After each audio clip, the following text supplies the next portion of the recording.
which women do we know will be good? It was like Katie Hopkins, Katie Hopkins, Katie Hopkins. We've been trying to get you for a year. No, yeah, we have. We're not often in the same place. Yeah, exactly. But we got you here now. So Now, here we are. Okay, we're ready. Are we speeding? Okay. Okay, ladies and gentlemen, we are rolling into another episode of the Candace Owens Show, and I am so excited about the guest that I have in today.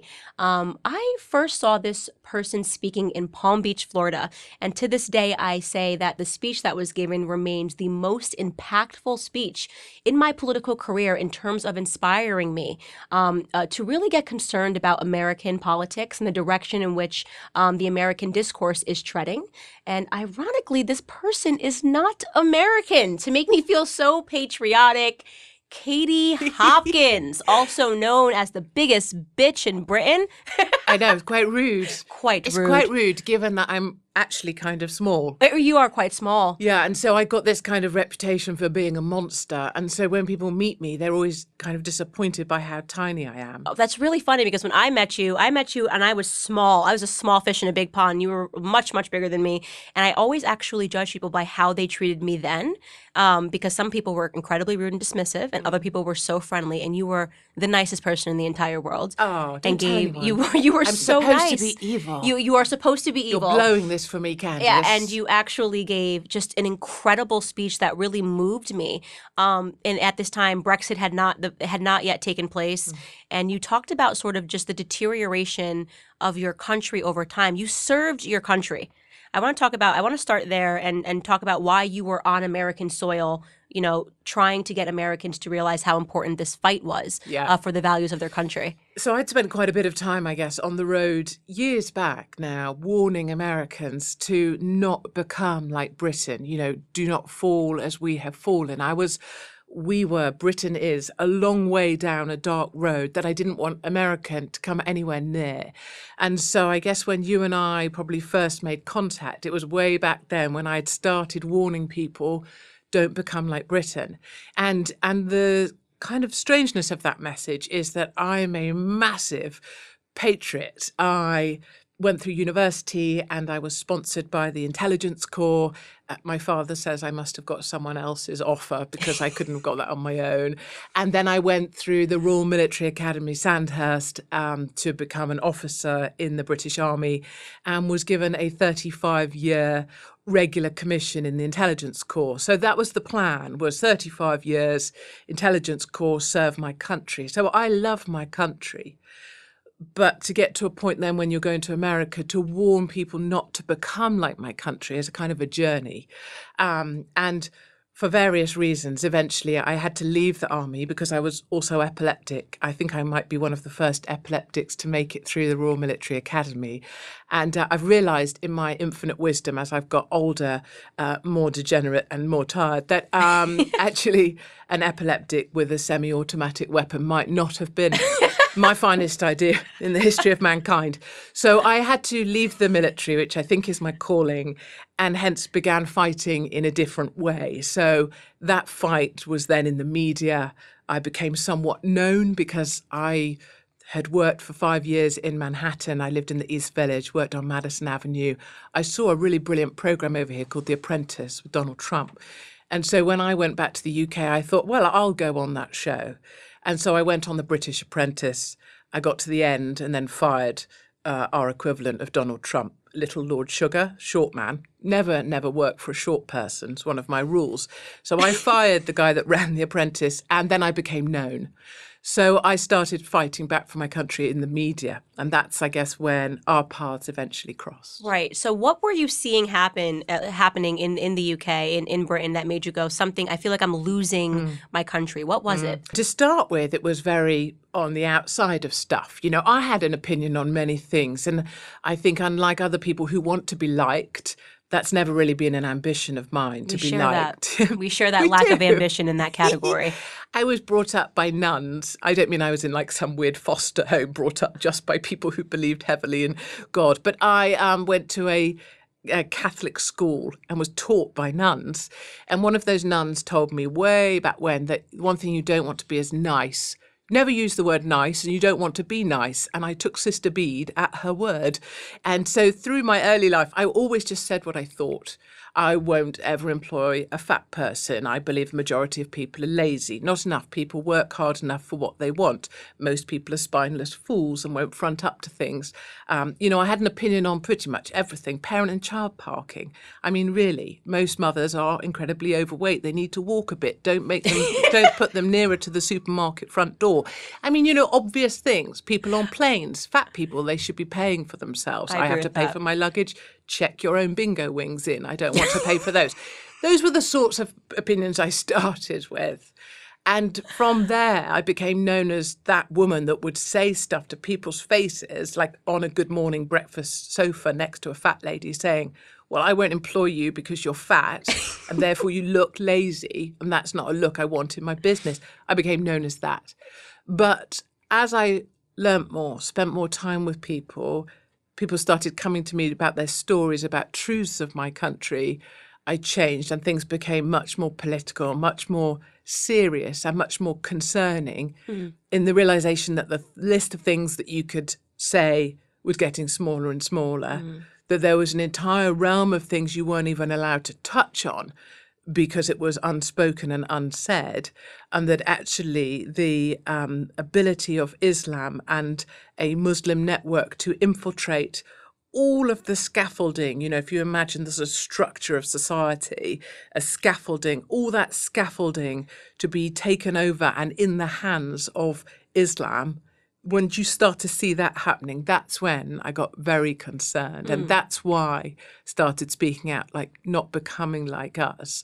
We in the UK have a Muslim police force. We have Muslim housing associations. Every mayoral position but 2 in the UK are held by Muslims. Muslims have infiltrated every level of society in the UK. And by 2030, Muslim births outnumber births to all others. And by 2040, I'm a minority in my own country. And that's not a bad thing necessarily.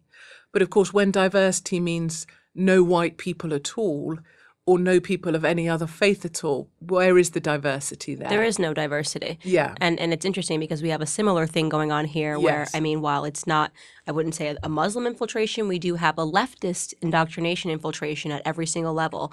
And the same thing happens. Suddenly you can't start critiquing certain things and they start saying, this is not politically correct enough, this is not politically correct enough. And you kind of earn these titles. I always say, it's like Pokemon, got to catch them all. I've been called a racist, a sexist, a bigot, a Nazi, sympathizer, crazy. Yes. Here we are at PragerU. Apparently I'm, they have me out there saying I support Adolf Hitler, which I've never said. But this is the sort of stuff that they do when you start saying things that you believe to be fundamentally true, even if you didn't think they were true and it was your opinion. The censorship is worrisome, right? Yes. Like why can't you come out and say, I don't believe that people should be fat? And now they say, not only can you not say that, you need to have fat acceptance. You need to be a supporter of fat people, even though we know, especially in America, it's the #1 killer. It's like saying you need to love cancer cells. You need to go out there and say, like, everybody needs to try to get cancer.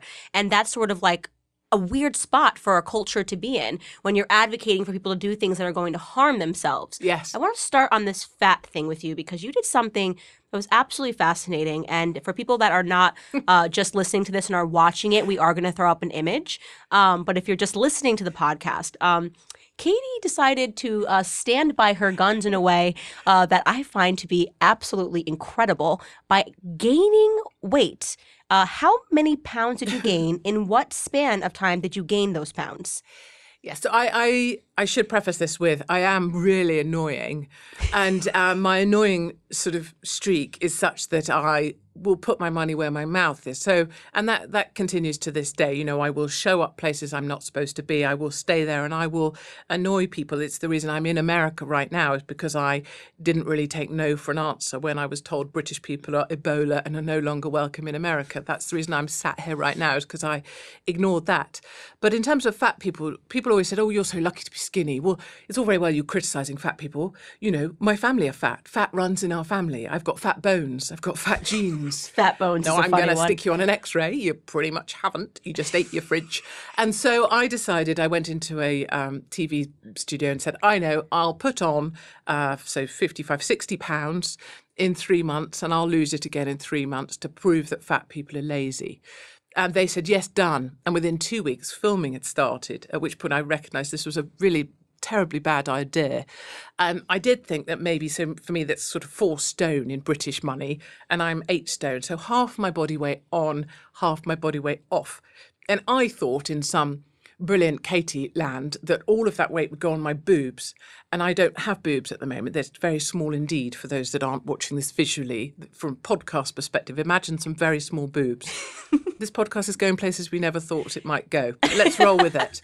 So I imagine putting 4 stone on my boobs and it would be terrific. And I could show them to people and generally waggle them about in public and maybe get things for free.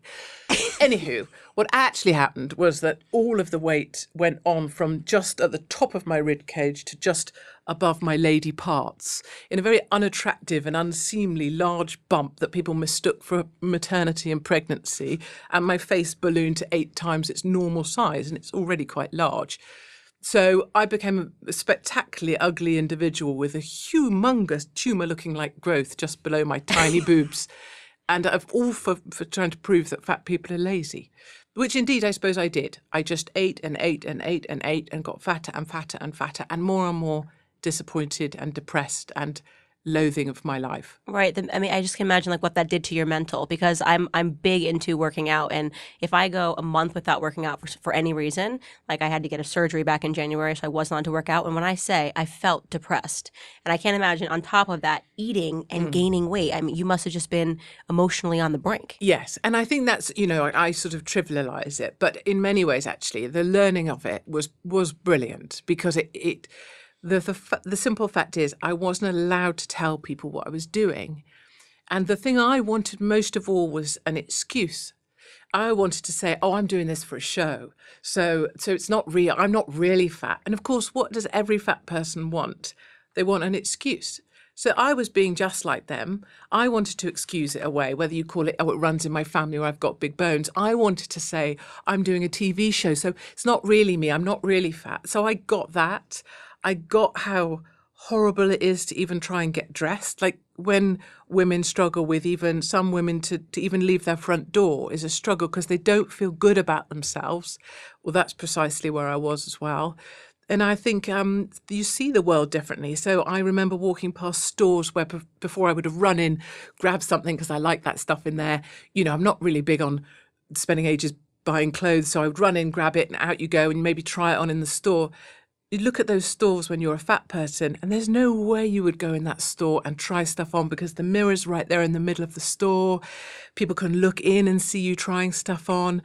You see the world completely differently. And so some of the learnings out of becoming a fat person were actually really not only distressing, but allowed me to be much more understanding that this thing is not great at all. Right. And actually the real message out of the programme was about trying to see that even if you do a little bit of exercise or can walk 10,000 steps, or let's try and do this together, you'll feel better about yourself. Right. And eventually I was joined by a little army of women who also wanted to do this journey with me. We all started doing the walk together, and all of them shifted a whole bunch of weight. And it was about doing it without a gym, without a nutrition list, without any fancy equipment or any extra help. It was just having a pair of sneakers and showing we can feel better about ourselves if we try. Right. And that's why the show was also so successful, because it ended up being nothing about laughing at fat people. It wasn't that. It became much more about understanding that your world's a lot harder when you're also carrying that. We've got enough to deal with in our lives, right? Without making life harder. Which is a truth. And It's you would just think true. that would be something that we would promote throughout society. I mean, I think I went online the other day and I saw a sports brand, and they had the model. She was clinically obese. I mean, bigger than you were when you gained those pounds. I mean, really clinically obese. You could see, through the stretch pants you were making for her. This is a size that even by selling this size, I mean, you just see the dimples, the layers, the fat hanging over her things. She was not active at all, but they wanted to basically say that their corporate message was that, we're welcoming and we're accepting, even though, clearly this is not a woman that is active. And I said to myself, I view being fat as I view being anorexic. I was anorexic when I was 18 years old, and I was anorexic for 4 years, severely anorexic.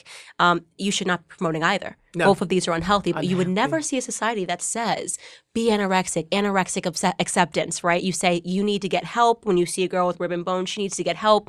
You know, they go after them in the press. She needs to get help. She's anorexic. She's not eating. But the opposite token, it's all about make them feel better. Shame is a good ingredient. Yeah, I think it's true. I think it's also linked to, so in the UK, obviously we have socialised healthcare, the NHS. So in America, I suppose in some ways, if you have medical issues, those are internalised. So the person is paying for them themselves. You have private healthcare often. People pay for their own healthcare issues. So in some ways, I'd say in America, well, it's choice because you're going to pay to fix it. In the UK, as a taxpayer, I'm going to pay for your choices. Is why I'm anti-socialised healthcare, because I have to pay for choices other people make in their life, and that's not actually something I want to do. Right. You're going to need new knees or a new hip because you've decided to eat your own fridge, or 85 times the amount of food that you probably should have. I don't want to pay for your new hip. You go buy yourself a new hip. And that sounds hard, but actually it's just basic economic principles. 100%. I also think there's at the moment with everybody going around like crazies with these masks on, you see people who are clearly clinically obese with a mask on. And it reminds me of people that go into like a Starbucks or whatever and order a hot chocolate with skim milk. And then the cashier says, would you like cream? And they go, oh, yes, please. That's what masks are on fat people. Right. They're the cream that you squirt on top when you've had skim milk. They think that one thing's going to save them and one thing isn't. I totally agree That with you. mask is not going to save you from corona if you get it because you're massive. Right. That's 100%. And it's a real conversation. But no one's going to have that conversation. And I have it the whole time, which is why I'm always in trouble like you are. You're just a few steps ahead of me on the censorship. You're a few steps ahead of me. Yeah. But we're in the same category where it's just having meaningful, honest discussions. And like I say, my favorite thing in the whole world, by the way, to wrap up the fat discussion, is when I'm at the gym and I see a fat person on a treadmill. I'm like, go you. You know what I mean? Like you're working out. I love it because you're trying to do something to change your life positively. But when I see a fat person modeling on Instagram and saying fat acceptance, that makes me angry. I agree. But I would also say, we're all assholes. And if I'm running, I will deliberately try and run past someone and I'll hold my breath and try not to look sweaty just so that I look tougher than them. Right. So let's not forget also there's an undercurrent of being an asshole. Yeah, there is. And I also deliver on that really rather well. I would say I do too. Yeah, it's important.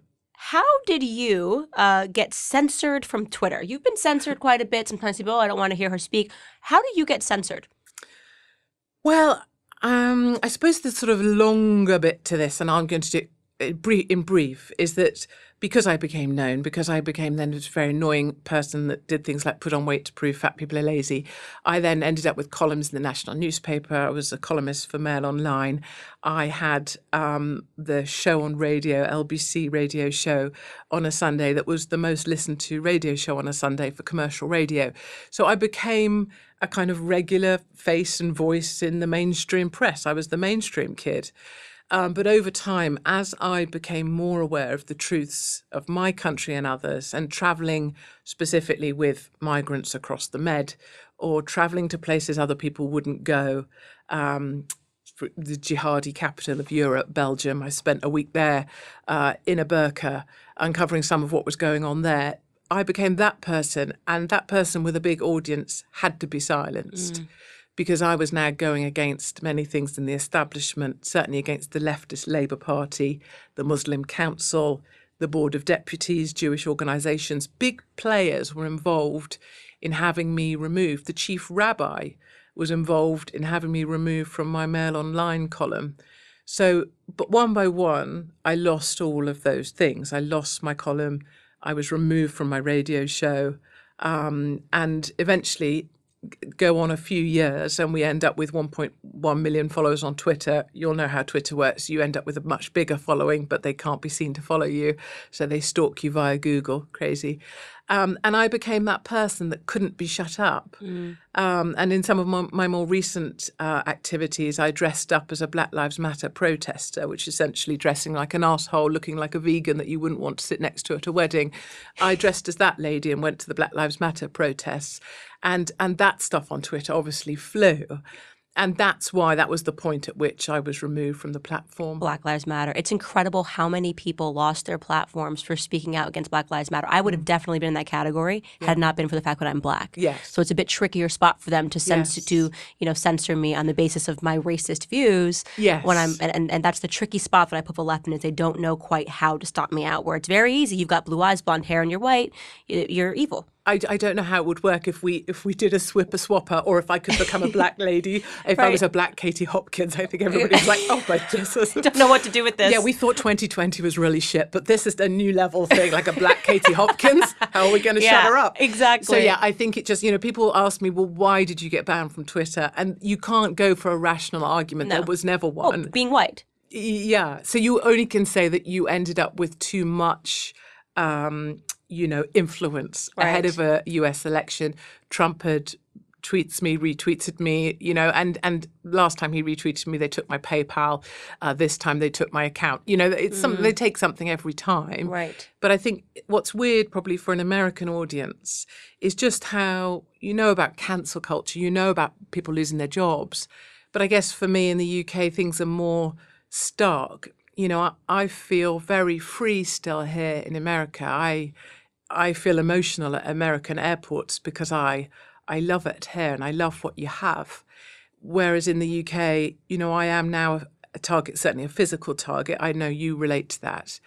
Certainly, I think it's become an acceptable view that a targeted attack on me physically would be welcomed and applauded. A couple of jihadis came to cut my head off. There was a plot to behead me in the UK that was foiled, and those jihadis are now in prison. But a team of men dressed in black came to my house late one evening and set my home up with panic alarms. I mean, it was quite exciting for a moment. Most of them were very muscular with very nice bottoms. And I was like, this is fantastic. But it turned out some jihadis wanted to chop my head off.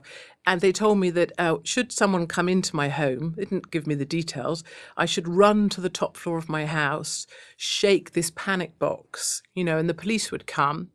That plot was foiled. They're in prison, as I say. But then the British government went one further and funded a play called The Assassination of Katie Hopkins. We can probably get those graphics up. But, so I think when you have a play written about you that's the assassination of Katie Hopkins after there's been a jihadi plot to behead you, and they take all of your jobs, they came from my home with litigation put together by religious communities, Muslim Council and others.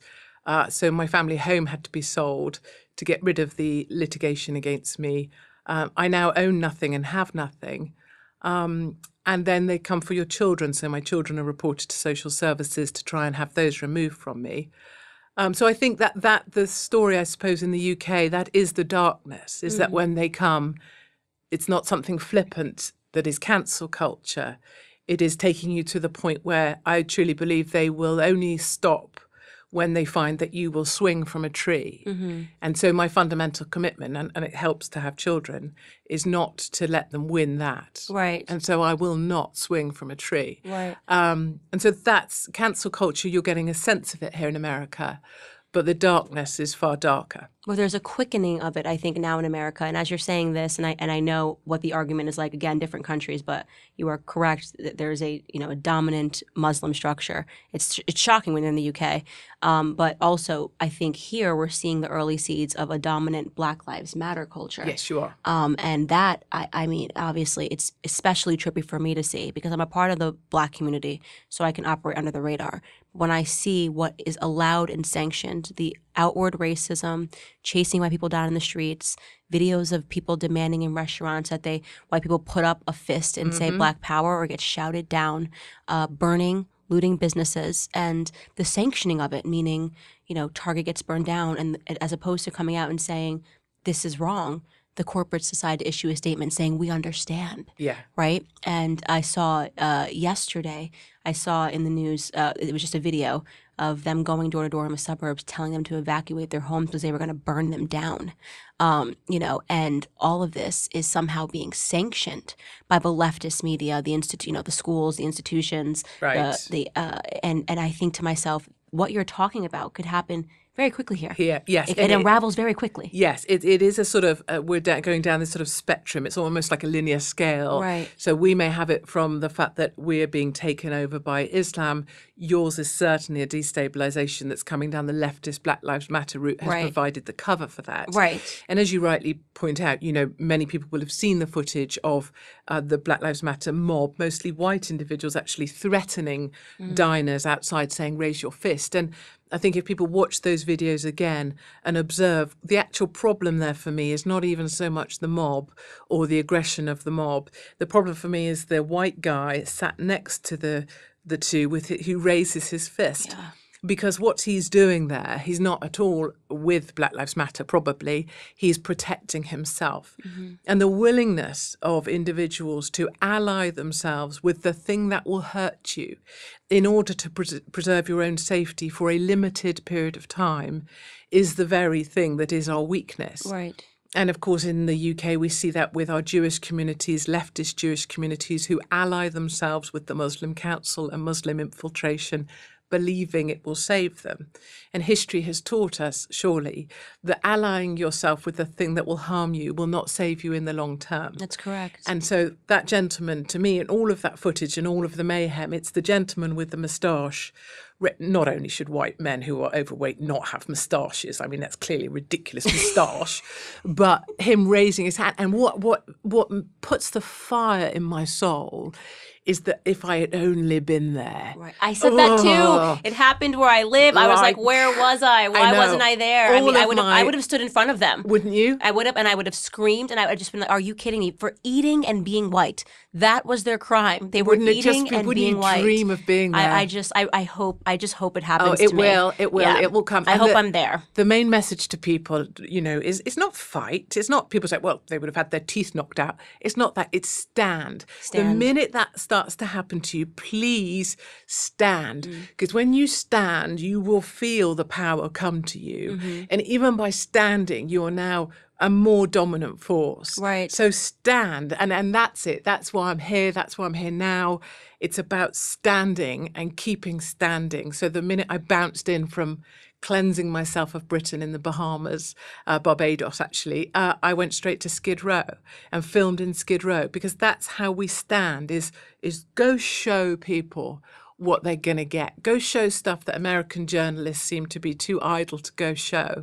Let's go show people what they're going to get if they vote Democrat. Right. And that's the fire, and that's the fire you have. And that's why so many people applaud you. I mean, I think on a daily basis, probably a lot of what you hear is attacks and people having a go at you or sending you unkindness or trying to belittle you or do whatever to you. But what you should know and what you need to hear more strongly and what you deserve to hear is that you are fighting the good fight. And there's so many people that are so proud of everything you're doing.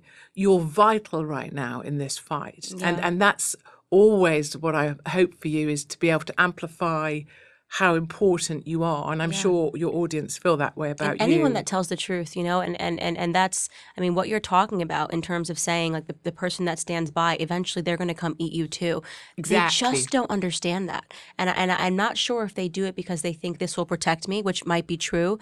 But that wasn't the only instance. This was a day of going to different restaurants and doing this. And another woman who refused to raise her fist at a restaurant then gave an interview after to the Washington Post, and she said the irony is she supports Black Lives Matter. She just said the manner that they came at her, she felt threatened, she felt unsafe, and she didn't feel that was an appropriate thing to do. And they didn't care. They didn't ask and say, do you support Black Lives Matter? It was in this instant, you do this or you're going to get, screamed at and shout down. And I think that has to be a wake-up call for her.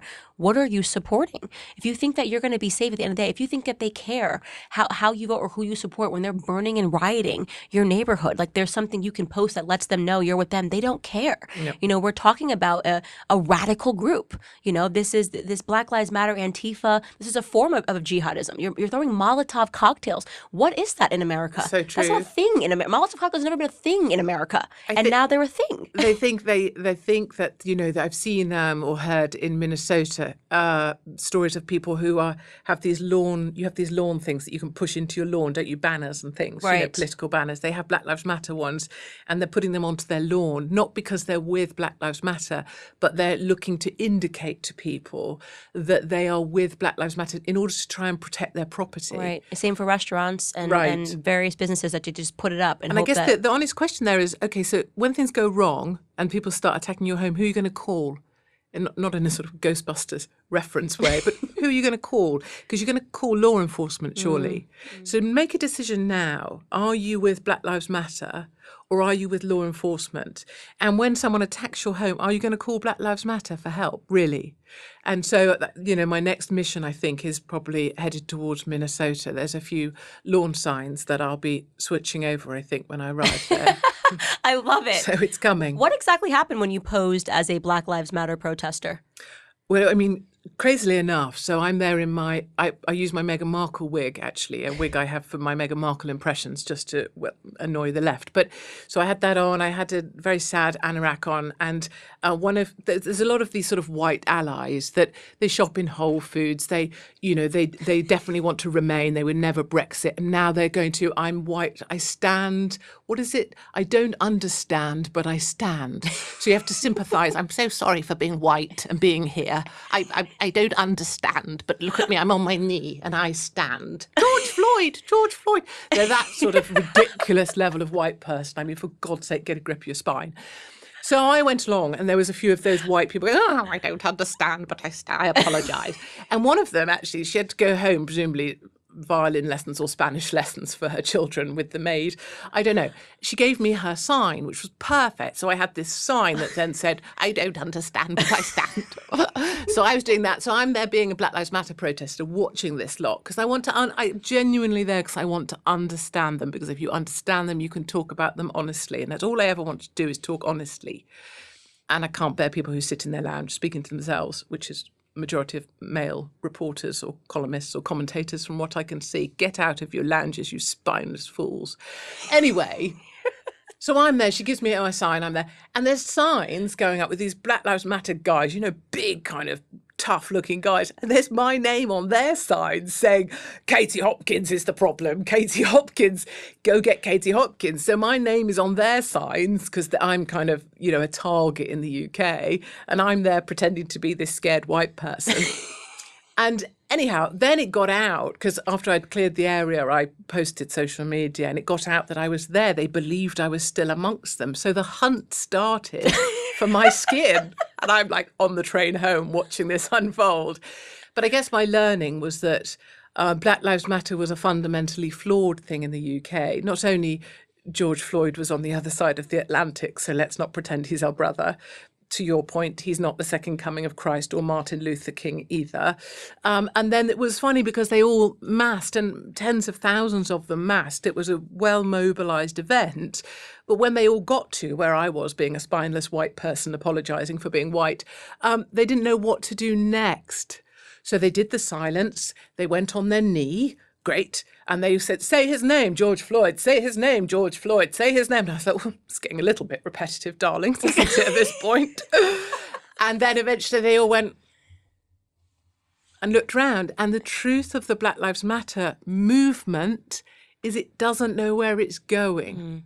They didn't know where they were going. And I mean that geographically. They didn't have a destination to march to. And I mean that ethereally, and I mean it in every way. They don't know where are you going? Where are you trying to get to? Because unless you know what your aim is, your what and your why, military principles, marvellous, you're not going anywhere. And that's why you're shouting at diners, eating a burger on a restaurant, because you don't know where to channel your energy. It's fun to throw temper tantrums, I right, imagine. But you're going in a circle. Right. And that was my learning that day, was watching them after they did their thing and they did the fist and they did the kneeling. They didn't know where to go next. And so I'd love, in a way, as a strategic coordinator for the campaign, I could be really effective because I could channel them quite efficiently. Right. I'd have to apologise for being white, obviously, but 100%. They need an aim. But I think one of the genius things about Black Lives Matter, of course, and I think it's a learning for Republicans everywhere, is call yourself something people can't possibly disagree with. So I'm going to run a campaign and I'm going to call it Water is Wet. Yes. I mean, water is wet. Yes, it is. Yes. And isn't that a dream? Yes. Water is wet. Yeah, Black Lives Matter. the name. Yes. So Yeah, you just right. say something that's already true. Oxygen is important. Right. Yes. Oxygen is important. Say his name. Oxygen is important.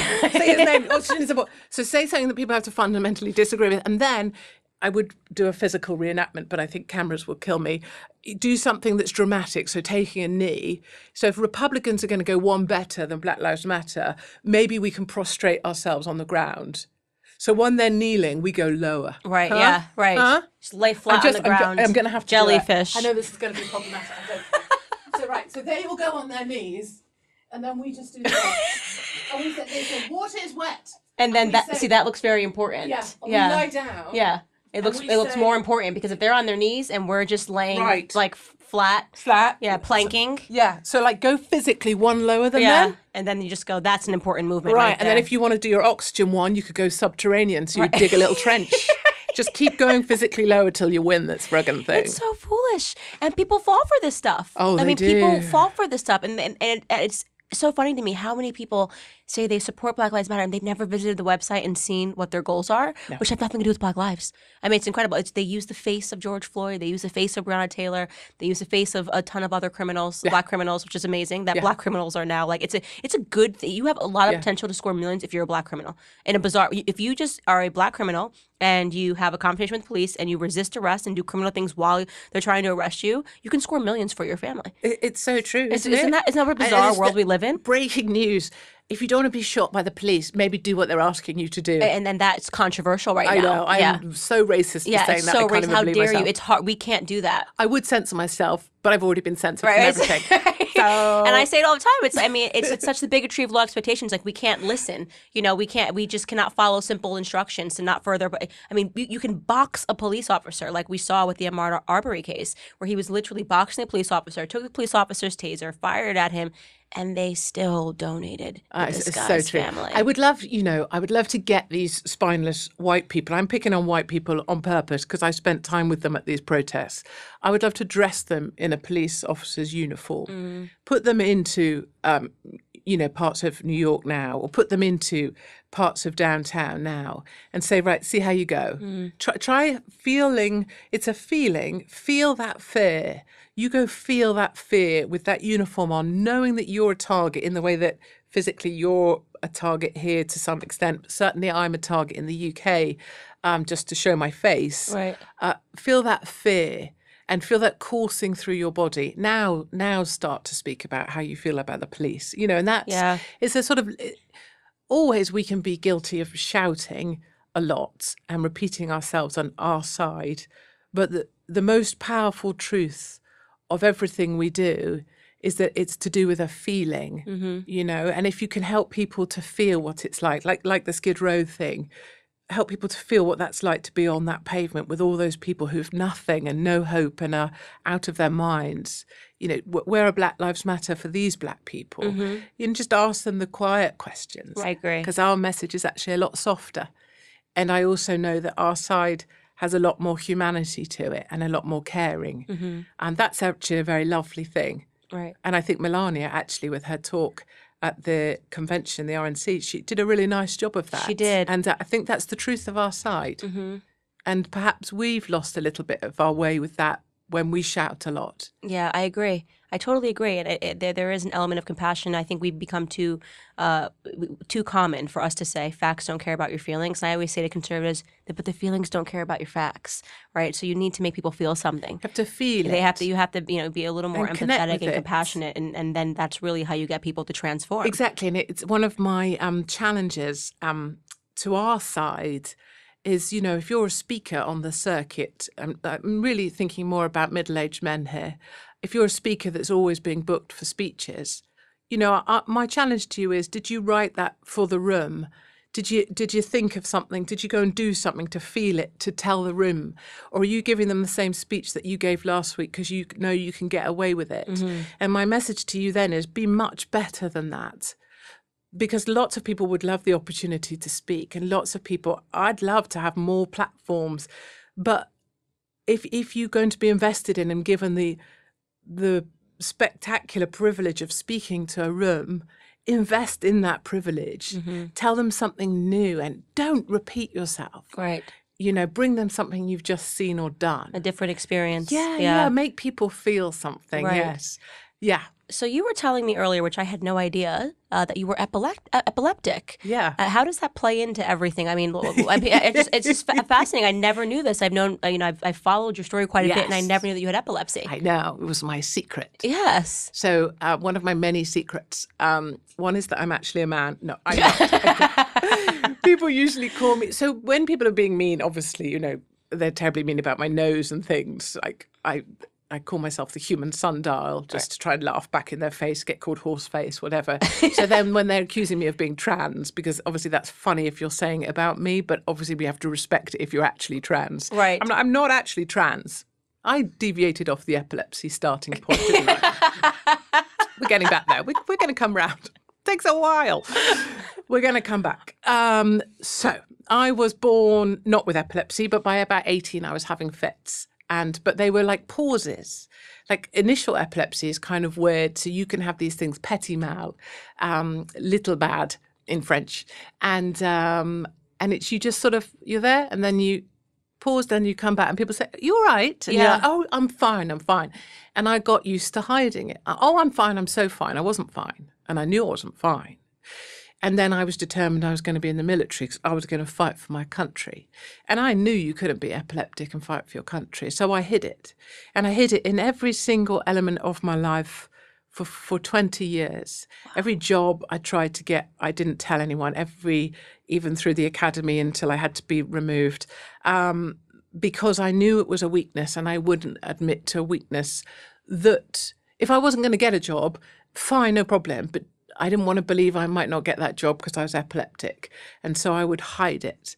And it got to the point that my fits were extreme. So I was filming, I had my own show for a while, Katie Rules the World, which obviously would be a brilliant world. I even dressed as an air hostess and did some checking in of fat people and making them pay for their fat. Like it was a brilliant show. Anyway, even when I was doing Katie Rules the World, my fits at night time were severe. So my fits have broken my back.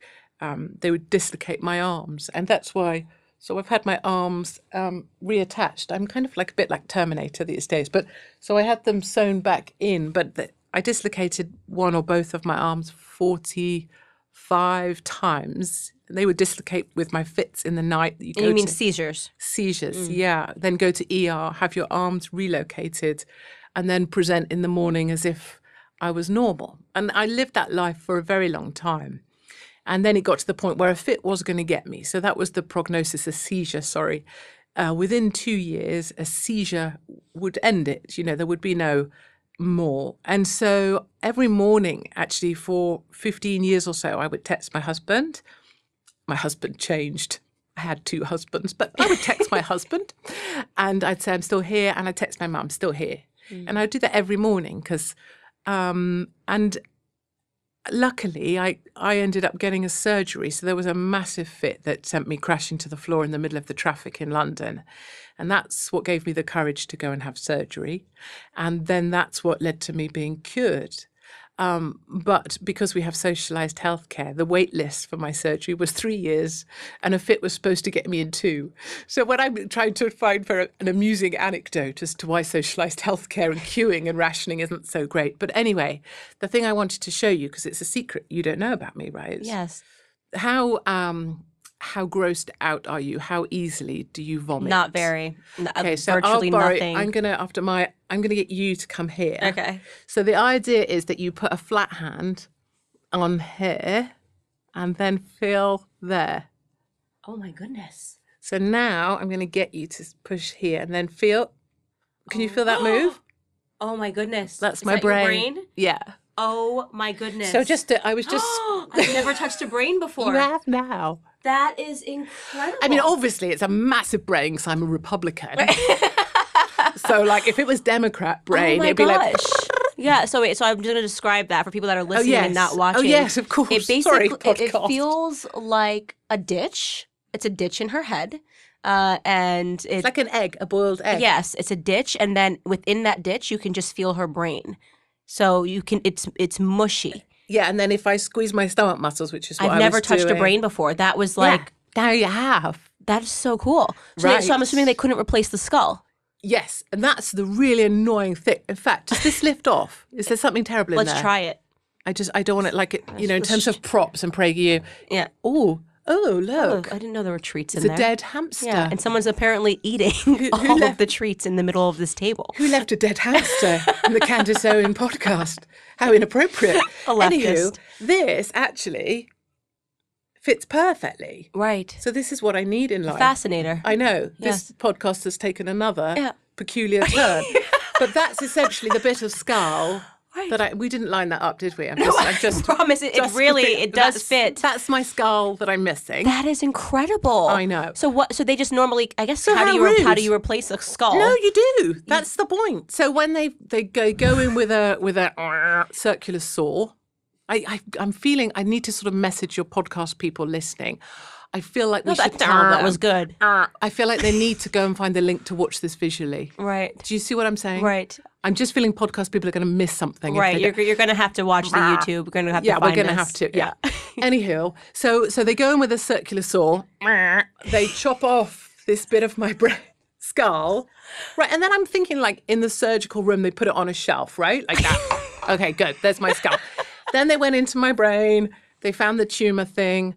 And they, which I blame my father for, because obviously genetically I'm deficient in many ways. And my the father patriarchy. gave me this nose, Yeah. and he obviously gave me the brain tumour that led to my seizures, that led to me being removed from the army. So I blame my father. That's my bid for a big amount of the will. Right. So they went in, got the tumour out, threw it away, and then they very kindly got this off the shelf where maybe they had their cigarette break, I don't know, and they put it back in. Okay, good. So now we're good, right? They sewed it all up, brought me back to life, boom. But then it went, in medical terms, I think we call it manky. Manky. Well, a little bit like, what would you call those items in there, the dead food? What was that? A bit off, a bit stale? Right. That's what went on. Bit wonky, manky. So that's what happened with my skull. I got meningitis, actually. So I got meningitis as an infection. And so they had to open it all back up again, get the 52 staples off my head and get my bit of skull. And then they threw it away. They just threw it away. I know. They got some fairy liquid out. What do you call the stuff? Chlorix? What do you clean your dishes with? Yeah. Have you ever cleaned a dish, Yes, Candace? of course. Are you kidding me? Too famous? Are you Not too anymore, fabulous? right? I've been cancelled from everything. I now wash dishes. So they went in with some Clorox and they hand sanitized my head, and then they threw away my skull. They didn't give it to you? Right. Did I want that as an ashtray? Yes. I did. So very rudely, socialised healthcare, they just chucked my skull in the bin. I mean, that would have been a really cool souvenir to have. Yes, because you could just bring it. I would not have brought it. I'd have worn it. I'd have worn it over my female front bottom at all times. So how long did this take? Oh yeah, From start to finish of just... Of being in hospital, like 3 months. Wow. And obviously the hair came off. Right. And I had no hair. I had 52 staples ear to ear. And 3 months later, I went straight actually into my radio show. And I didn't know at the time if I would have the functioning call on words or anything to do radio. But it came back. So they call it the deficit. I mean, medical people are weird. Fauci is a very good example of how weird medical people are. Not only is Fauci weird and medical, but he's also short. And as we referred to earlier, if it wasn't edited out, never, ever go near short people. Got it. Fauci. So medical people are weird. But so they call it the deficit. Who said Republicans aren't funny? We're not editing any of this out. We are funny. I'm funny. So, they call it the deficit. So the deficit from this surgery was all the things that were really bloody annoying. I'm left-handed, and so that was a deficit. Left arm, left leg, maybe sight and speech. And those things are kind of important to who I was. So I always say, and the deficit means you don't get that back. It means if the operation goes wrong, those are the things you lose, your ability to use your arm, your leg, your speech or your sight, because that's where the bit of brain was. And so I'd always made a thing with my husband that I'd rather not come back at all than come back missing those things. And I can still remember waking up in ICU, and the first thing I can feel, first thing I did was wiggled my left big toe, and I could feel it. And they were kind of gathering around and doing that sort of faces they do, like you're half dead. And I was like, I can feel my big toe. I can feel it. Because in that hospital where I had this surgery, I can remember the upset of going to meetings before the surgery where everybody in that place was dragging their leg, dragging their left leg or their right leg. And I mean this respectfully to anybody with epilepsy or any parent of a child with epilepsy. But those hospitals can be the hospital of horrors because you're looking at what your future might be like. And I've always found epilepsy weird. It's one of the cruelest conditions. There's nothing, you don't see many charities raising money for epileptics because it's not a fluffy dog or a pretty donkey. It's an ugly and cruel condition. And the joy of the thing was that I think I'm one of the most successful surgeries they've had in that I came back normal, which really obviously pissed off the left as well. My last chance to silence me. We're going to get her. We're going to get her. She's still not swinging from the tree, damn it. Right. Meningitis, damn it. She's still going. They were so close. It was so close to having me. Yeah. They so close. They went, they could feel it. They were almost starting to. There's a song that they had when Thatcher was killed, right? She wasn't killed. She died. The Witch is Dead, right? Yeah. Did they really sing a song? That went to number 1 in the charts. The left were really impressed with themselves because they got The Witch is Dead trending. So that's the big plan for when I croak it. The big idea is that The Witch is Dead will trend. Yeah, but you failed. And I was like, yes, she's back. But my point rather being, I got cured from my epilepsy. And actually that's the reason now, the joy of this thing is that I have this new life that I wasn't going to have. I'm on extra time already because this time wasn't supposed to be mine. And it means I can live utterly. I don't have things. I don't have a home. I can't have savings. They'll come for that. I don't have things. And also I don't have fear. And because of that, I'm probably one of the most free people on the planet, potentially. Because the two things that limit people are the wish to preserve the things they have, so a home or a job or a family or a wife or a husband, and the wish to preserve life. And I haven't got financial stuff anymore because I can't have it in the UK, and my life is already an additional extra. So I get supercharged. And so that's why all of this is fun. And I think it's part of the reason I can find the funny a lot. Right. Because it's very freeing. Well, I totally agree with you. I mean, I feel in many ways the same way. And I think humor is so important. And a lot of times you find in political space, people take themselves way too seriously. So seriously. Yeah. And I've had people that like hate, I'll make fun of someone, genuinely making fun of them because it's funny. And people get super upset about it. And just like, how could you make, I'm like, how can you go through life taking yourself so incredibly seriously when life, life hands everybody just, a bad deck of cards, and you have to be able to laugh yourself through it, especially in politics. You've got to. Especially in politics. And we need to laugh more. Yeah. And that's kind of my ambition from here. I broke in here via Barbados by going through quarantine because I'm not allowed to be here. So we're harboring a criminal. Just You're want to be harboring clear. a criminal. Prager is harboring a criminal. Okay. An Ebola-ridden British woman. Who's obviously a Nazi and a fascist and a sexist and many of those things. But I won't leave, and I intend to cause as much problem to the left as I can while I'm here.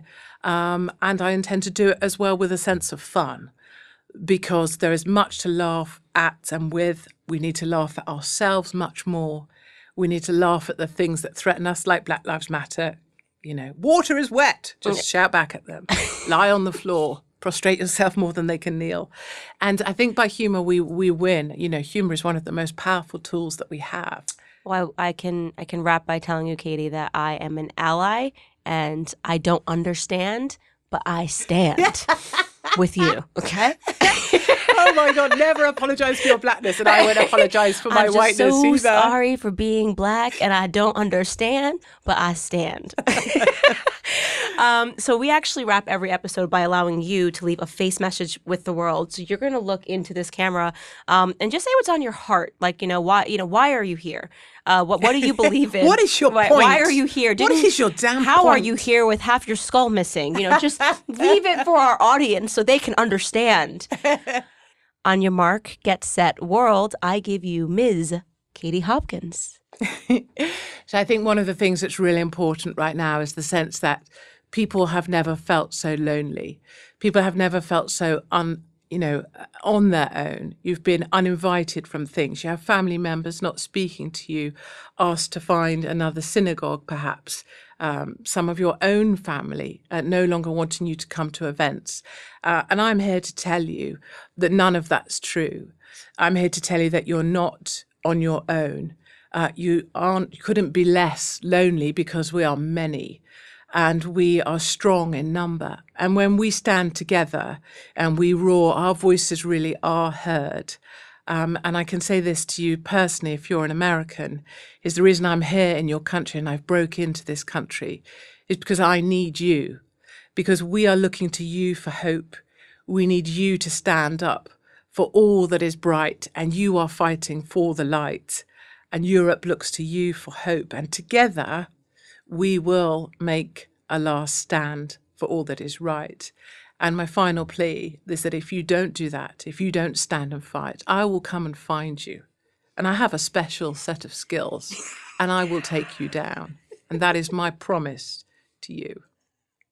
Do you know how much my husband's going to love that ending? It's one of his favorite, it's like one of his favorite movie quotes. I have a special set of skills. I do have a bloody special set of skills.